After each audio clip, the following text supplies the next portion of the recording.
ಎಲ್ಲರಿಗೂ ನಮಸ್ಕಾರ ಸ್ನೇಹಿತರೆ. ನಮ್ಮ ದೇಶ ಕೃಷಿಯನ್ನ ಜೀವಾಳವಾಗಿಸಿಕೊಂಡಿದ್ದರೂ ಕೂಡ ಇತ್ತೀಚಿನ ದಿನಗಳಲ್ಲಿ ಕೃಷಿ ಚಟುವಟಿಕೆಯನ್ನು ಉತ್ತೇಜಿಸುವುದು ಬಹಳ ಮುಖ್ಯವಾಗಿದೆ.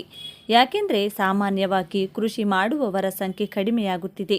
ಇದೇ ಕಾರಣಕ್ಕೆ ಕೃಷಿಯನ್ನ ಇನ್ನಷ್ಟು ಹೆಚ್ಚು ಜನ ಅಥವಾ ರೈತರು ಮುಂದುವರಿಸಿಕೊಂಡು ಹೋಗಲು ಕೇಂದ್ರ ಸರ್ಕಾರ ಹಾಗೂ ರಾಜ್ಯ ಸರ್ಕಾರ ರೈತರಿಗೆ ಅನುಕೂಲವಾಗುವಂತಹ ಕೆಲವು ಪ್ರಮುಖ ಸೌಲಭ್ಯಗಳನ್ನು ಕೂಡ ಒದಗಿಸುತ್ತಿವೆ. ರೈತರಿಗಾಗಿ ಕೇಂದ್ರ ಸರ್ಕಾರ ಮತ್ತು ರಾಜ್ಯ ಸರ್ಕಾರ ಜಂಟಿಯಾಗಿ ಕಿಸಾನ್ ಆಶೀರ್ವಾದ ಸ್ಕೀಮನ್ನು ಪರಿಚಯಿಸಿವೆ. 5 ಎಕರೆ ಅಥವಾ ಅದಕ್ಕಿಂತ ಕಡಿಮೆ ಭೂಮಿ ಹೊಂದಿರುವವರು ಕಿಸಾನ್ ಆಶೀರ್ವಾದ ಯೋಜನೆಯ ಅಡಿಯಲ್ಲಿ 25,000 ರೂಪಾಯಿಗಳವರೆಗೆ ಸಹಾಯಧನ ಪಡೆದುಕೊಳ್ಳಲು ಸಾಧ್ಯವಿದೆ. ಏನಿದು ಕಿಸಾನ್ ಆಶೀರ್ವಾದ ಯೋಜನೆ? ಈಗಾಗಲೇ ಕಿಸಾನ್ ಸಮ್ಮಾನ್ ನಿಧಿ ಯೋಜನೆಯ ಮೂಲಕ ಸರ್ಕಾರ ರೈತರಿಗೆ ಆರ್ಥಿಕ ಸಹಾಯಧನ ಒದಗಿಸಿದೆ.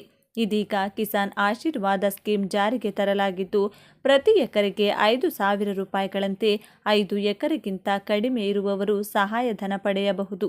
ಕಿಸಾನ್ ಆಶೀರ್ವಾದ ಯೋಜನೆ ಅಡಿಯಲ್ಲಿ ಎಷ್ಟು ಸಹಾಯಧನ ಸಿಗಲಿದೆ ಗೊತ್ತಾ?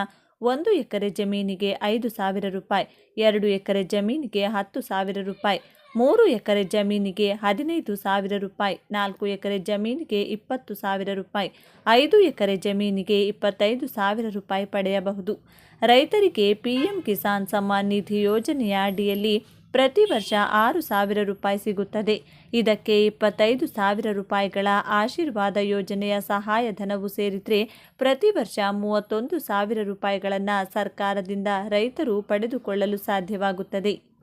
ಕಿಸಾನ್ ಆಶೀರ್ವಾದ ಯೋಜನೆಗೆ ಬೇಕಾಗಿರುವ ದಾಖಲೆಗಳು: ರೈತರ ಭೂಮಿಯ ಪಹಣಿ ಪತ್ರ, ಆಧಾರ್ ಕಾರ್ಡ್, ಬ್ಯಾಂಕ್ ಖಾತೆಯ ವಿವರ, ಆಧಾರ್ ಕಾರ್ಡ್ಗೆ ಲಿಂಕ್ ಆಗಿರುವ ಮೊಬೈಲ್ ಸಂಖ್ಯೆ, ಪಾಸ್ಪೋರ್ಟ್ ಅಳತೆಯ ಫೋಟೋ. ಎಲ್ಲಿ ಅರ್ಜಿಯನ್ನು ಸಲ್ಲಿಸಬಹುದು ಗೊತ್ತಾ? ರೈತರು ಹತ್ತಿರದ ಕೃಷಿ ಇಲಾಖೆಗೆ ಹೋಗಿ ಸಂಬಂಧಪಟ್ಟ ದಾಖಲೆ ಹಾಗೂ ಮಾಹಿತಿಯನ್ನು ನೀಡಿ ಕಿಸಾನ್ ಆಶೀರ್ವಾದ ಯೋಜನೆಗೆ ಅರ್ಜಿ ಸಲ್ಲಿಸಬಹುದು. ಸದ್ಯ ಕಿಸಾನ್ ಆಶೀರ್ವಾದ ಯೋಜನೆಯ ಪ್ರಯೋಜನವನ್ನು ಜಾರ್ಖಂಡ್ ರಾಜ್ಯದಲ್ಲಿರುವ 35 ಲಕ್ಷ ರೈತರು ಪಡೆದುಕೊಳ್ತಿದ್ದಾರೆ. ಈ ಯೋಜನೆ ಜಾರ್ಖಂಡ್ನಲ್ಲಿ ಸಕ್ಸಸ್ ಆದರೆ ರಾಷ್ಟ್ರವ್ಯಾಪಿ ವಿಸ್ತರಿಸಲಾಗುವುದು ಎನ್ನುವ ವರದಿ ಲಭ್ಯವಾಗಿದೆ. 2019ರಲ್ಲಿ ಪ್ರಧಾನಿ ನರೇಂದ್ರ ಮೋದಿಯವರು ಫೆಬ್ರವರಿ 2019ರಲ್ಲಿ ಕಾರ್ಮಿಕ ಮತ್ತು ಉದ್ಯೋಗ ಸಚಿವಾಲಯದ ಅಡಿಯಲ್ಲಿ ಪ್ರಧಾನಮಂತ್ರಿ ಶ್ರಮಯೋಗಿ ಮಾನ್ಧನ್ ಪ್ರಾರಂಭಿಸಿದರು. ನಮ್ಮ ದಿನನಿತ್ಯದ ಜೀವನದಲ್ಲಿ ಬೀದಿ ಬದಿ ವ್ಯಾಪಾರ ಮಾಡುವವರಿಂದ ಹಿಡಿದು ಆಟೋ ಚಾಲಕರು, ಕಟ್ಟಡ ಕಾರ್ಮಿಕರು, ಮನೆ ಕೆಲಸದವರು, ಕೃಷಿ ಕಾರ್ಮಿಕರು, ಕಸ ತೆಗೆಯುವವರು, ಇತರೆ ವಿವಿಧ ವೃತ್ತಿಗಳಲ್ಲಿ ಕೆಲಸ ಮಾಡುವ ಅಸಂಘಟಿತ ಕಾರ್ಮಿಕರು ಕಂಡುಬರುತ್ತಾರೆ. ಒಟ್ಟಾರೆಯಾಗಿ ಭಾರತ ದೇಶದ ಅರ್ಧದಷ್ಟು ಆದಾಯವು ಅಸಂಘಟಿತ ವಲಯದ 42 ಕೋಟಿ ಉತ್ಪಾದನೆಯಾಗುತ್ತದೆ. ಈ ಯೋಜನೆಯಲ್ಲಿ ಎಷ್ಟು ಪಿಂಚಣಿ ಸಿಗಲಿದೆ? ಯೋಜನೆಯ ಲಾಭ ಪಡೆಯಲು ಯಾರೆಲ್ಲ ಅರ್ಹರು? ಎಷ್ಟು ವಯಸ್ಸಿನವರಿಗೆ ಈ ಯೋಜನೆಯ ಲಾಭ ಸಿಗಲಿದೆ ಎಂಬ ಸಂಪೂರ್ಣ ಮಾಹಿತಿಯನ್ನು ಈ ವಿಡಿಯೋದಲ್ಲಿ ನೋಡೋಣ ಬನ್ನಿ. ಪ್ರಧಾನಮಂತ್ರಿ ಶ್ರಮಯೋಗಿ ಮಾನ್ಧನ್ ಯೋಜನೆ ವಿಶ್ವದ ಅತಿ ದೊಡ್ಡ ಪಿಂಚಣಿ ಯೋಜನೆಯಾಗಿದೆ. ಕಾರ್ಮಿಕ ವಲಯದಲ್ಲಿ ಕೆಲಸ ಮಾಡುವವರಿಗೆ ಪಿಂಚಣಿ ಕಾರ್ಯಕ್ರಮವನ್ನು ಕೇಂದ್ರ ಸರ್ಕಾರವು ಪ್ರಧಾನಮಂತ್ರಿ ಶ್ರಮಯೋಗಿ ಮಾನ್ಧನ್ ಯೋಜನೆಯಡಿ ಒದಗಿಸುತ್ತದೆ. ಈ ಯೋಜನೆ ವೃದ್ಧ ದಂಪತಿಗಳಿಗೆ ಆರ್ಥಿಕ ಭದ್ರತೆಯನ್ನು ಒದಗಿಸುತ್ತದೆ. ವರ್ಷಕ್ಕೆ ಎಷ್ಟು ಪಿಂಚಣಿ ನೀಡಲಾಗುವುದು? ಕಾರ್ಮಿಕ ವಲಯದಲ್ಲಿ ಕೆಲಸ ಮಾಡುವ ವೃದ್ಧ ದಂಪತಿಗೆ ವಾರ್ಷಿಕ 72,000 ರೂಪಾಯಿಗಳ ಪಿಂಚಣಿ ನೀಡಲಾಗುತ್ತದೆ. ವಯಸ್ಸಾದ ಕಾಲದಲ್ಲಿ ತಮ್ಮ ಅಗತ್ಯತೆಗಳನ್ನು ಪೂರೈಸಿಕೊಳ್ಳಲು ಈ ಯೋಜನೆಯನ್ನು ಜಾರಿಗೆ ತರಲಾಗಿದೆ. ಈ ಯೋಜನೆಯನ್ನು ನೀವು ಪ್ರಾರಂಭಿಸಬೇಕು ಎಂದರೆ ನಿಮಗೆ 30 ವರ್ಷ ವಯಸ್ಸಾಗಿರಬೇಕು ಹಾಗೂ ತಿಂಗಳಿಗೆ 100 ರೂಪಾಯಿಗಳನ್ನು ಹೂಡಿಕೆ ಮಾಡಬೇಕು. ನಂತರ 60 ವರ್ಷ ವಯಸ್ಸಾದ ಮೇಲೆ ವೃದ್ಧ ದಂಪತಿಗೆ 72,000 ರೂಪಾಯಿಗಳಷ್ಟು ಪಿಂಚಣಿ ಸಿಗುತ್ತದೆ. ಯೋಜನೆಗೆ ಸೇರಲು ಇರಬೇಕಾದ ಅರ್ಹತೆಗಳೇನು? ಯೋಜನೆಯನ್ನು ಪ್ರಾರಂಭಿಸಬೇಕು ಎಂದರೆ ಫಲಾನುಭವಿಯು 40 ವರ್ಷದೊಳಗಾಗಿರಬೇಕು.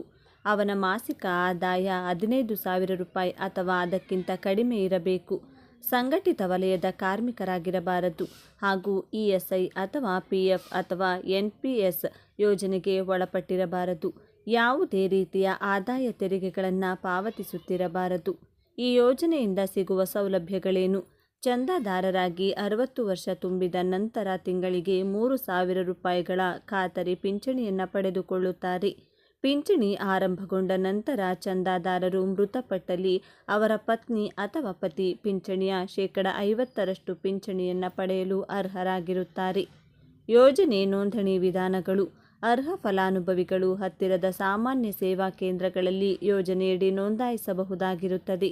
ಸಿಎಸ್ಸಿಗಳ ವಿವರಗಳನ್ನು ಹತ್ತಿರದ LIC ಶಾಖೆಗಳು, ಕಾರ್ಮಿಕ ಇಲಾಖೆ, ಕೇಂದ್ರ ಸರ್ಕಾರದ ಕಾರ್ಮಿಕ ಇಲಾಖೆ, ESI ಕಾರ್ಪೊರೇಷನ್ ಹಾಗೂ ಭವಿಷ್ಯ ನಿಧಿ ಇಲಾಖೆ ಹಾಗೂ ಅವರ ವೆಬ್ ವಿಳಾಸಗಳು ಹಾಗೂ ವೆಬ್ ವಿಳಾಸ https://locators.csccloud.in ಗಳಲ್ಲಿ ಪಡೆಯಬಹುದಾಗಿರುತ್ತದೆ.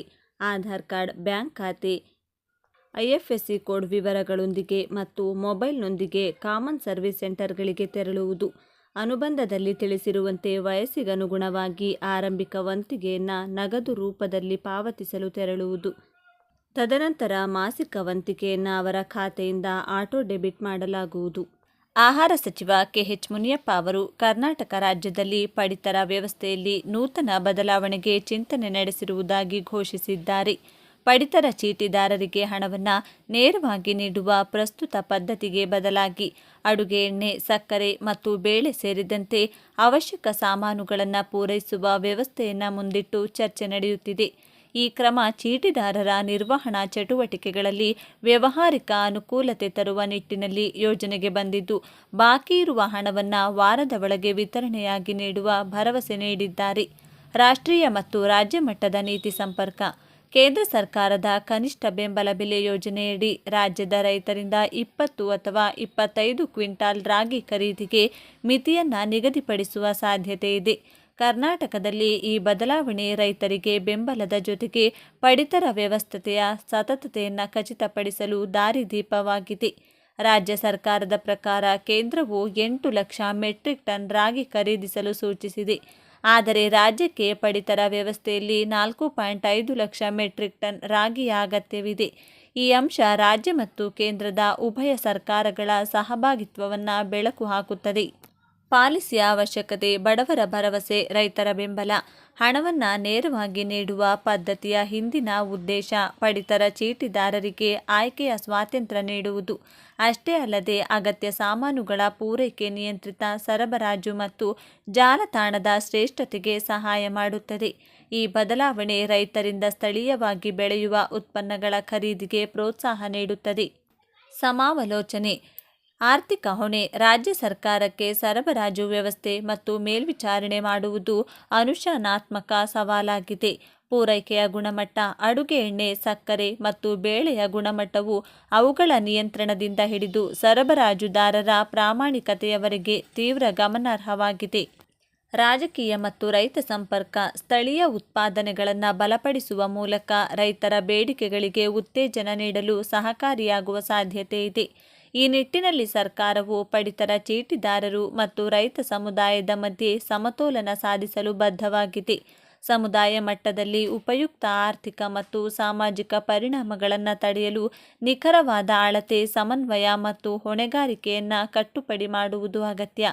ಈಗಾಗಲೇ ಈ ಚಿಂತನೆ ನೀತಿ ರೂಪಕ ಹಂತದಲ್ಲಿದ್ದು, ಸೂಕ್ತ ಯೋಜನೆ ಮತ್ತು ಜಾರಿಗೆ ನಿರ್ಧಾರಗಳು ಮುಂದಿನ ಕೆಲವು ದಿನಗಳಲ್ಲಿ ಸ್ಪಷ್ಟಗೊಳ್ಳಲಿದೆ. ಮತ್ತು ಇಂತಹ ಉತ್ತಮವಾದ ಮಾಹಿತಿ ಹೊಂದಿದ ಈ ವರದಿಯನ್ನು ಕೂಡಲೇ ನಿಮ್ಮೆಲ್ಲ ಸ್ನೇಹಿತರಿಗೂ ಶೇರ್ ಮಾಡಿ ತಿಳಿಸಿ. ಧನ್ಯವಾದಗಳು.